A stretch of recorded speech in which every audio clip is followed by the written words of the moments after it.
Eu continuei olhando, diz o profeta Daniel, até que foram postos uns tronos e o ancião de dias se sentou.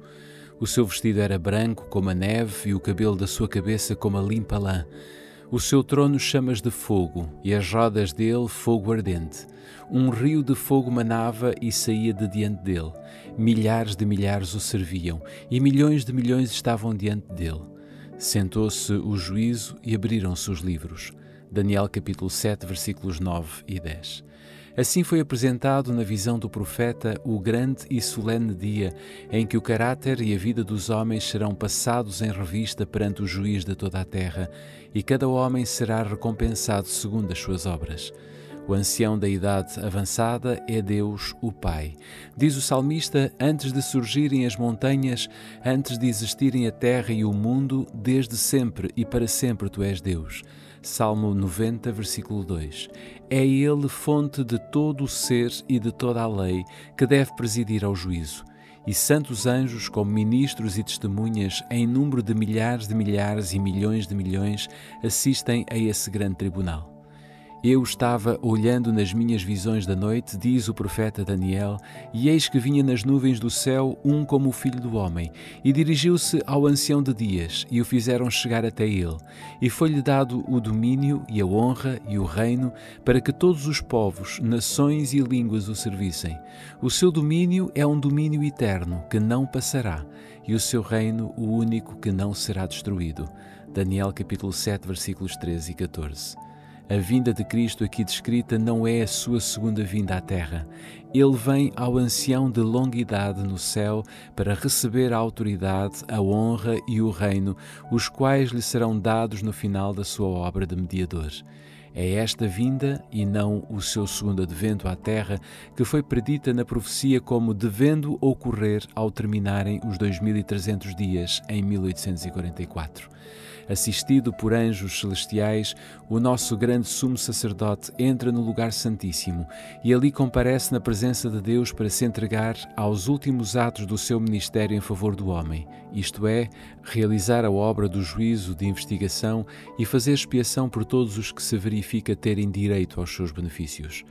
No cerimonial típico, apenas os que tinham ido perante Deus depois de confissão e arrependimento e cujos pecados por meio do sangue da oferta para o pecador eram transferidos para o santuário é que tinham parte na cerimónia no dia das expiações. Assim, no grande dia da expiação final e do juízo investigativo, os únicos casos a considerar são os dos que afirmam serem povo de Deus. O julgamento dos ímpios constitui uma obra distinta e separada a ocorrer numa ocasião posterior. Chegou o tempo de começar o julgamento pela casa de Deus. E se começa por nós, qual será o fim dos que não aceitam o Evangelho de Deus? 1 de Pedro capítulo 4, versículo 17.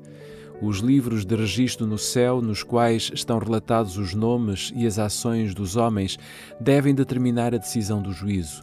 Diz o profeta Daniel, então o tribunal começou a sua sessão e foram abertos os livros.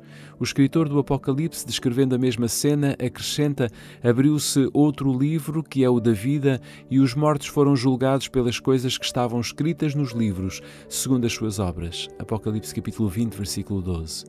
O livro da vida contém os nomes de todos os que já entraram para o serviço de Deus. Jesus ordenou aos seus discípulos: alegrai-vos antes por estarem os vossos nomes escritos nos céus. Lucas capítulo 10, versículo 20. Paulo fala dos seus fiéis cooperadores cujos nomes estão no livro da vida. Filipenses capítulo 4, versículo 3. Daniel, ao olhar através dos séculos para um tempo de angústia qual nunca houve, declara que o povo de Deus se livrará todo aquele que se achar escrito no livro. Daniel capítulo 12, versículo 1. E João, no Apocalipse, diz que apenas entrarão na cidade de Deus aqueles cujos nomes estão inscritos no livro da vida do Cordeiro. Apocalipse capítulo 21, versículo 27. Há um memorial escrito diante de Deus no qual estão registadas as boas ações dos que temem ao Senhor e para os que se lembram do seu nome. As suas palavras de fé, os seus atos de amor, tudo está registado no céu. Neemias refere-se a isto quando diz: lembra-te de mim, meu Deus, não te esqueças todo o bem que fiz pelo templo do meu Deus e pelo seu culto. Neemias capítulo 13, versículo 14. No livro memorial de Deus toda a ação de justiça está imortalizada. Ali estão fielmente registados cada tentação que se resistiu, todo o mal que foi vencido, cada palavra de eterna compaixão que se proferiu e todos os atos de sacrifício, todos os sofrimentos e tristezas suportados por amor de Cristo estão igualmente registados. Diz o salmista: lembra-te de quantas vezes eu tive de fugir, registra igualmente as minhas lágrimas, pois tudo fica anotado no teu livro. Salmo capítulo 56, versículo 8. Há também um relatório dos pecados dos homens, porque Deus há de trazer a juízo toda a obra, e até tudo o que está encoberto, quer seja bom, quer seja mau. Eclesiastes capítulo 12, versículo 14. De toda a palavra ociosa que os homens disserem, hão de dar conta no dia do juízo. Diz o Salvador: por tuas palavras serás justificado e por tuas palavras serás condenado. Mateus capítulo 12, versículos 36 e 37. Os propósitos e intuitos secretos aparecem no infalível registro, pois Deus trará à luz as coisas ocultas e manifestará os desígnios dos corações. 1 Coríntios capítulo 4, versículo 5. Tomei nota de tudo isto, as vossas faltas e as faltas dos vossos antepassados, diz o Senhor. Está escrito em Isaías capítulo 65, versículos 6 e 7. A vida de cada homem passa em revista perante Deus e é registada pela sua fidelidade ou infidelidade. Ao lado de cada nome, nos livros do céu, estão escritos com incrível exatidão todas as palavras inconvenientes, todos os atos egoístas, todos os deveres não cumpridos e cada pecado secreto, juntamente com toda a hipocrisia dissimulada. Advertências ou admoestações enviadas pelo céu e que foram negligenciadas, momentos desperdiçados, oportunidades não aproveitadas, influência exercida para o bem ou para o mal, juntamente com os seus resultados de grande alcance, tudo é registado pelo anjo relatador. A lei de Deus é a norma pela qual o caráter e a vida dos homens serão aferidos no juízo. Diz o sábio: teme a Deus e guarda os seus mandamentos, porque este é o dever de todo o homem, porque Deus há de trazer a juízo toda a obra. Eclesiastes capítulo 12, versículos 13 e 14. O apóstolo Tiago admoesta também os seus irmãos, dizendo: falem e vivam como quem vai ser julgado pela lei da liberdade. Tiago capítulo 2, versículo 12. Os que no juízo forem havidos por dignos terão parte na ressurreição dos justos. Disse Jesus: os que forem havidos por dignos de alcançar o mundo vindouro e a ressurreição dos mortos são iguais aos anjos e são filhos de Deus, sendo filhos da ressurreição. E novamente ele declara que os que fizeram bem sairão para a ressurreição da vida. São João capítulo 5, versículo 29. Os justos mortos não ressuscitarão senão depois do juízo, no qual são considerados dignos da ressurreição da vida. Consequentemente, não estarão presentes em pessoa no tribunal, em que os seus registros são examinados e o seu caso decidido. Jesus aparecerá como o seu advogado, a fim de interceder em favor deles perante Deus. Se alguém pecar, temos um advogado para com o Pai, Jesus Cristo, o justo. 1 João capítulo 2, versículo 1. Cristo não entrou no santuário feito por mãos humanas, que não passava de uma figura do verdadeiro. Entrou no próprio céu, onde agora se apresenta diante de Deus pedindo por nós. Hebreus capítulo 9, versículo 24. É por isso que Ele pode salvar definitivamente todos quantos se aproximam de Deus por meio dele. A vida de todos os que creram em Jesus é passada em revista perante Deus ao abrirem-se os livros de registro no juízo. Começando pelos primeiros a viver na terra, o nosso advogado apresenta os casos de cada geração sucessiva, finalizando com os vivos.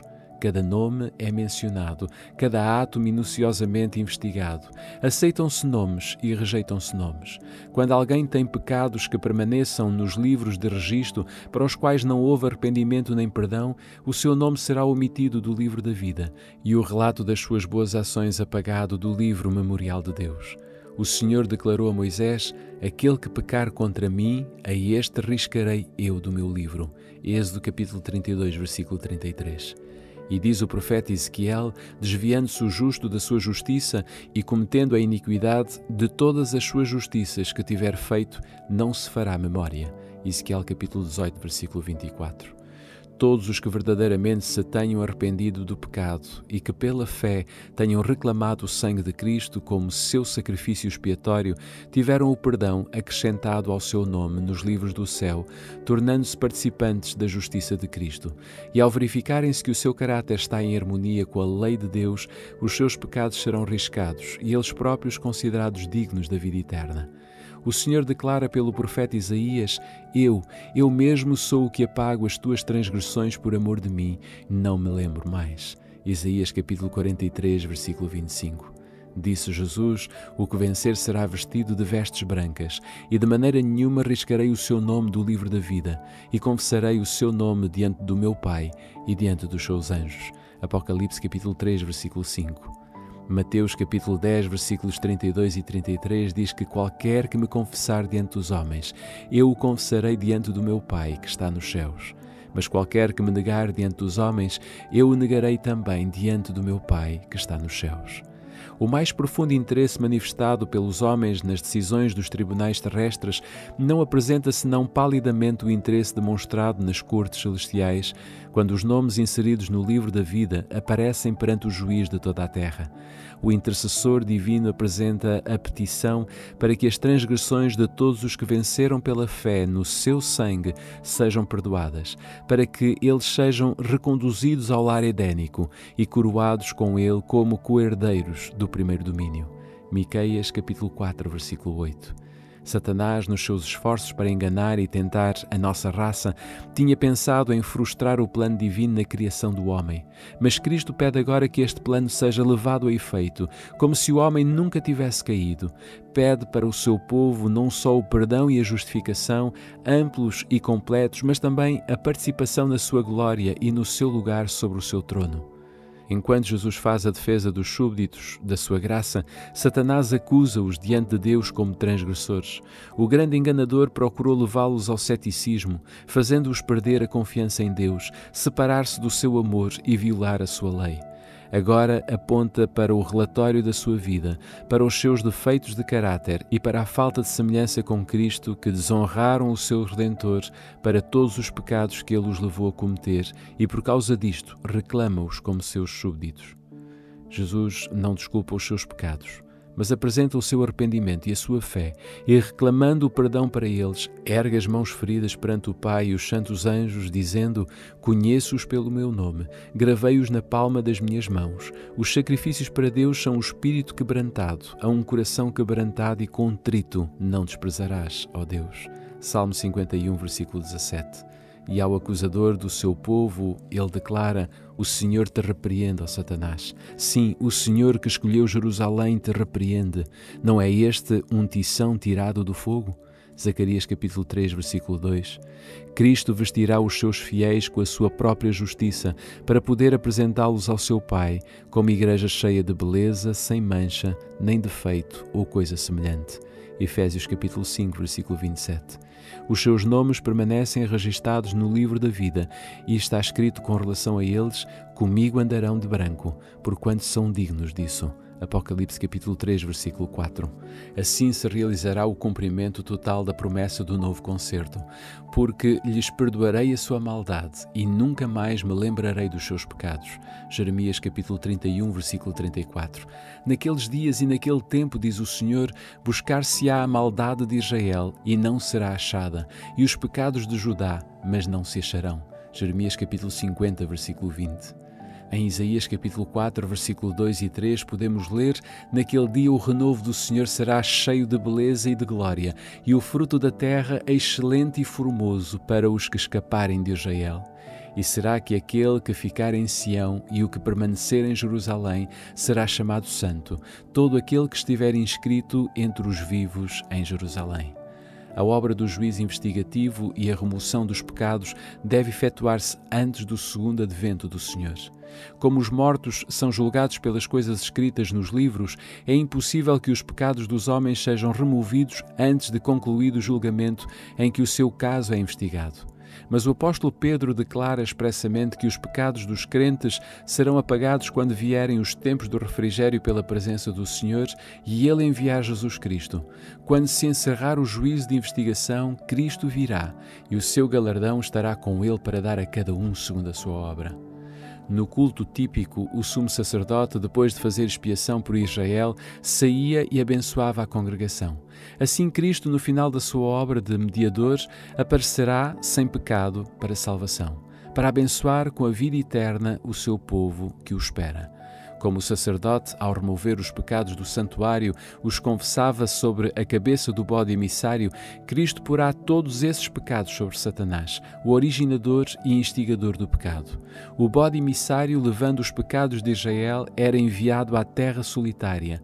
De igual modo, Satanás, suportando a culpa de todos os pecados que levou o povo de Deus a cometer, estará durante 1000 anos circunscrito a esta terra, que então estará desolada, sem moradores, e por fim sofrerá a pena completa do pecado nos fogos que destruirão todos os ímpios. Assim, o grande plano da redenção atingirá o seu cumprimento na eliminação final do pecado e na libertação de todos os que estiverem dispostos a renunciar ao mal. Na altura indicada para o juízo, o final dos 2300 dias, em 1844, iniciou-se a obra de investigação e o apagamento dos pecados. Todos os que já professaram o nome de Cristo serão submetidos àquele exame minucioso. Tanto os vivos como os mortos devem ser julgados pelas coisas escritas nos livros, segundo as vossas obras. Apocalipse capítulo 20, versículo 12. Pecados de que não houve arrependimento e que não foram abandonados não serão perdoados nem apagados dos livros de registro, mas ali permanecerão para testemunhar contra o pecador no dia de Deus. Ele pode ter cometido más ações à luz do dia ou na escuridão da noite. Eles, porém, estavam patentes e manifestas perante aquele a quem temos de nos confrontar. Anjos de Deus testemunharam cada pecado, registando-os nos relatos infalíveis. O pecado pode ser escondido, pode ser negado, encoberto ao pai, à mãe, à esposa, aos filhos e aos companheiros. Ninguém, a não ser os culpados, poderá alimentar a mínima suspeita da falta. No entanto, ela está patente aos seres celestiais. As trevas da noite mais escura, os segredos de todas as artes enganadoras, não são suficientes para esconder do conhecimento do Eterno um pensamento que seja. Deus tem um relatório exato de todas as contas injustas e de cada negócio desonesto. Não se deixa enganar pela aparência de piedade. Não comete erros na sua apreciação do caráter. Os homens podem ser enganados pelos que têm coração corrupto, mas Deus penetra em todos os disfarces e lê a vida íntima. Esta afirmação é muito solene. Dia após dia, que passa para a eternidade, traz a sua enorme porção de relatos para os livros do céu. Palavras uma vez ditas e ações uma vez praticadas nunca mais se podem retirar. Os anjos têm registadas tanto as boas como as más. Nem o mais poderoso guerreiro pode revogar a relação dos acontecimentos de um único dia sequer. Os nossos atos, as nossas palavras e até mesmo as nossas intenções mais secretas, tudo tem o seu peso no momento de se decidir o nosso destino para a felicidade ou para a infelicidade. Mesmo que para nós estejam esquecidos, darão o seu testemunho para justificar ou considerar. Assim como os traços da fisionomia são reproduzidos com precisão infalível numa fotografia, assim o caráter é fielmente delineado nos livros do céu. Todavia, pouca preocupação é sentida quanto àquele registro que deve ser posto sob o olhar dos seres celestiais. Se fosse possível afastar o céu, que separa o mundo visível do invisível, e os filhos dos homens contemplassem um anjo a registar toda a palavra e toda a ação que eles deverão novamente encontrar no juízo, quantas palavras que diariamente se proferem ficariam sem ser ditas, e quantas ações sem ser praticadas. No juízo será examinado o que se fez com cada talento. Como empregamos nós o capital que nos foi oferecido pelo céu? Receberá o Senhor na sua vinda aquilo que é seu, com juros? Empregamos nós as faculdades que nos foram confiadas nas mãos, no coração e no cérebro para a glória de Deus e bênção do mundo? Como é que usamos o nosso tempo, a nossa escrita, a nossa voz, o nosso dinheiro ou a nossa influência? O que fizemos por Cristo relativamente aos pobres, aflitos, órfãos ou viúvas? Deus fez de nós depositários da sua santa palavra. O que fizemos nós com a luz e a verdade que recebemos para tornar os homens sábios para a salvação? Não existe nenhum valor na mera profissão de fé em Cristo. Apenas o amor que se revela pelas obras é considerado genuíno. Contudo, é unicamente o amor que, à vista do céu, dá valor a qualquer ato. O que quer que seja feito por amor, embora pequenino na apreciação dos homens, é aceito e recompensado por Deus. O oculto egoísmo humano aparece manifestado nos livros do céu. Existe o relato de deveres não cumpridos para com os semelhantes, do esquecimento dos preceitos do Salvador. Ali ver-se-á quantas vezes se cedeu a Satanás o tempo, o pensamento, a força, os quais pertenciam a Cristo. É triste o relato que os anjos levam para o céu. Seres inteligentes que se dizem seguidores de Cristo estão absortos na aquisição de bens materiais ou no desejo de usufruir os prazeres efêmeros. Dinheiro, tempo e força são sacrificados na ostentação e condescendência próprias. Poucos, porém, são os momentos dedicados à oração, ao estudo das Escrituras, à humilhação da alma e à confissão do pecado. Satanás concebe inumeráveis planos para nos ocupar a mente, para que ela não se detenha no próprio trabalho com que devemos estar mais bem familiarizados. O enganador, por excelência, odeia as grandes verdades que apresentam um sacrifício expiatório e um todo-poderoso mediador. Sabe que para ele tudo depende de conseguir desviar as mentes de Jesus e da sua verdade. Os que desejam participar nos benefícios da mediação do Salvador não devem permitir que coisa alguma interfira com o seu dever de aperfeiçoar a santidade no temor de Deus.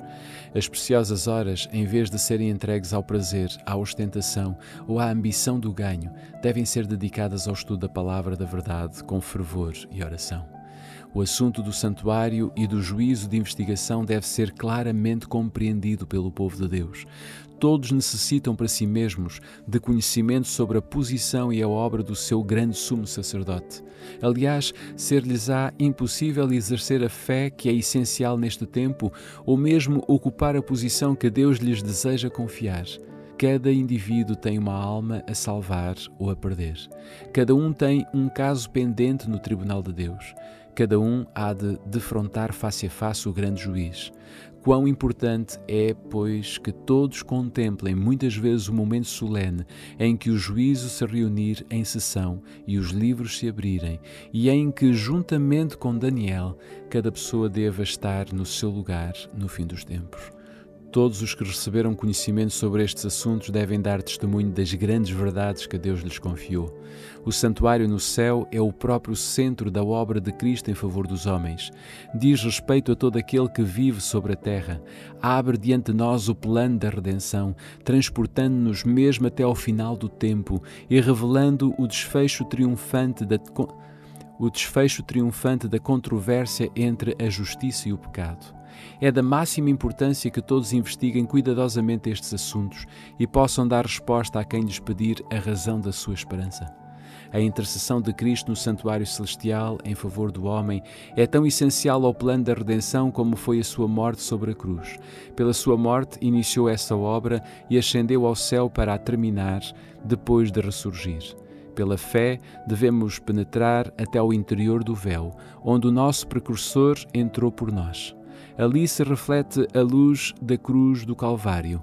Ali podemos obter uma intuição mais clara dos mistérios da redenção. A salvação do homem efetua-se a um preço infinito para o céu. O sacrifício feito é igual aos mais amplos requisitos da violada lei de Deus. Jesus abriu o caminho para o trono do Pai e, por meio da sua mediação, o desejo sincero dos que se chegam a Ele pela fé pode ser apresentado a Deus. O que encobre as suas transgressões nunca prosperará, mas o que as confessa e deixa alcançará misericórdia. Provérbios capítulo 28, versículo 13. Se os que escondem e desculpam as suas faltas pudessem ver como Satanás se alegra sobre eles, como escarnece de Cristo e dos santos anjos, por causa do seu procedimento, apressar-se-iam a confessar os seus pecados e a deixá-los.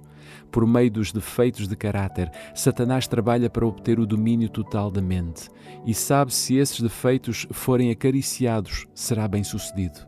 Portanto, está constantemente a procurar enganar os seguidores de Cristo com o seu fatal sofisma de que lhes é impossível vencer. Mas Jesus apresenta em seu favor as suas mãos feridas, o seu corpo moído e declara a todos os que desejam segui-lo: a minha graça te basta. 2 Coríntios capítulo 12, versículo 9. Tomai sobre vós o meu jugo e aprendei de mim, que sou manso e humilde de coração, e encontrareis descanso para as vossas almas, porque o meu jugo é suave e o meu fardo é leve. Mateus capítulo 11, versículos 29 e 30. Portanto, ninguém considera os seus defeitos incuráveis. Deus dará fé e graça para os vencer. Vivemos hoje no grande dia das expiações. No cerimonial típico, enquanto o sumo sacerdote fazia expiação por Israel, exigia-se de todos que afligissem a sua alma pelo arrependimento do pecado e pela humilhação perante o Senhor, para que não acontecesse serem eliminados de entre o povo. De igual modo, todos quantos desejem que o seu nome seja conservado no livro da vida, devem agora, nos poucos dias de graça que restam, humilhar-se diante de Deus, com tristeza pelo pecado e com verdadeiro arrependimento. Deve haver um exame de coração, um exame profundo e fiel. O espírito leviano e frívolo, alimentado por tantos que se dizem cristãos, deve ser abandonado. Há uma luta intensa diante de todos os que desejam subjugar as más tendências que insistem em predominar. A obra de preparação é uma obra individual. Não somos salvos em grupos. A pureza e a devoção de um não suprirão a falta dessas qualidades noutro. Embora todas as nações devem passar em juízo perante Deus, Ele examinará o caso de cada indivíduo, como um exame tão íntimo e penetrante como se não houvesse outro ser na terra. Cada um deve ser provado e achado sem mancha, nem defeito ou coisa semelhante. São solenes as cenas ligadas à obra final da expiação e são graves os interesses nela envolvidos. O juízo agora está a realizar-se no santuário celestial. Há muitos anos que esta obra está a ocorrer. Em breve, ninguém sabe quando, ela passará aos casos dos vivos. A nossa vida será examinada na majestosa presença de Deus. Atualmente, mais do que nunca, é importante que toda a alma atenda à admoestação do Salvador. Vigiai e orai, porque não sabeis quando chegará o tempo. Marcos capítulo 13, versículo 33. Se não vigiares, virei a ti como um ladrão, e não saberás a que hora sobre ti virei. Apocalipse capítulo 3, versículo 3. Quando se encerrar a obra do juízo de investigação, o destino de todos terá sido decidido, ou para a vida ou para a morte. O tempo da graça terminará pouco antes da vinda do Senhor nas nuvens do céu. Cristo, no Apocalipse, prevendo aquele tempo, declara: quem é injusto, faça injustiça ainda. Quem está sujo, suje-se ainda. E quem é justo, faça justiça ainda. E quem é santo, seja santificado ainda. E eis que cedo venho, e o meu galardão está comigo, para dar a cada um segundo a sua obra. Apocalipse capítulo 22, versículos 11 e 12. Os justos e os ímpios estarão ainda a viver sobre a terra no seu estado mortal. Os homens estarão a plantar e a construir, a comer e a beber, todos inconscientes de que a decisão final, irrevogável, foi pronunciada no santuário celestial. Antes do dilúvio, depois de Noé ter entrado na arca, Deus fechou ali e excluiu os ímpios. Mas durante 7 dias, o povo, não sabendo que o seu destino estava decidido, continuou a sua vida de negligência e de amor aos prazeres, rindo-se das advertências sobre o juízo iminente. Assim, diz o Salvador, será também a vinda do Filho do Homem. Mateus capítulo 24, versículo 39. Silenciosamente, sem ser apercebida, tal como o ladrão à meia-noite, virá a hora decisiva que determina o destino de cada homem, sendo retirada para sempre a oferta de misericórdia ao homem culpado. Vigiai, pois, para que, vindo de improviso, não vos ache dormindo. Marcos capítulo 13, versículos 35 e 36. É perigosa a condição dos que, cansando-se de vigiar, voltam para as atrações do mundo. Enquanto o homem de negócio está absorvido na procura de lucros, enquanto o que ama os prazeres procura satisfazê-los, enquanto a escrava da moda está a arranjar os seus adornos, pode ser que naquela hora o juízo de toda a terra pronuncie a sentença. Pesado foste na balança e foste achado em falta.